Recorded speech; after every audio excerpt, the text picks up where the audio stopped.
Do'stlar, bu video orqali meni doimo qo'llab-quvvatlaydigan insonlar xursand bo'ladi. Fazliddinni balachalari, negativlar aniq xafa bo'ladi. Qaranglar do'stlar.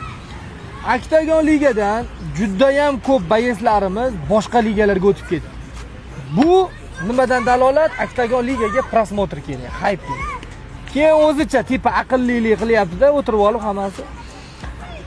Fazliddinga menga vizit tashlattiryapti. O'zbek blogerini ishga soldi. O'zbek blogeri mana shu videoda ko'ringlar. O'zbekistonda siz kim bilan jang qilishni xohlardingiz? Oktagonda yoki boshqa turnirda, ligalarda?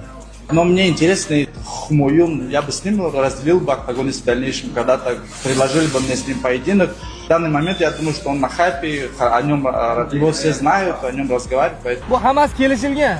So'rashi ham, savol berishi ham, uni javob berishi ham, buni Oktagon ligani tipa chizib bergan chizig'i. Bular shu bo'yicha ketyapti, qarang. O'zbekistondan kim senga interesniy? Hozir Mediniy planda Humoyun To'xtamurodov deyapti. Na samim деле menga bu bala jizin qiziq bor. Keyin men bunga atvet qilyapman. Tojikiston, O'zbekiston biz do'stona xalqmiz.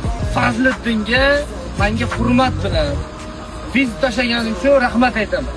Ko'ryapsizlar, videoda hech qanaqa bu tarafga yomon gaplar gapirilgani yo'q. Keyin u menga atvet qilyapti. Mana shu videoni diqqat bilan ko'rishlarini sizlardan so'rab qolaman. Ko'ring. Хмуин Тохтамурадов, я тебя запомнил. Все и так знают, что ты по правилам ММА со мной бой не примешь, поэтому, насколько мне известно, ты у нас стоечник, поэтому я готов прийти в твою стихию и выйти с тобой, разделить октагон. Либо ринг, разницы нету. Либо ринг, разницы нету. Любые предложения, газ, поехали.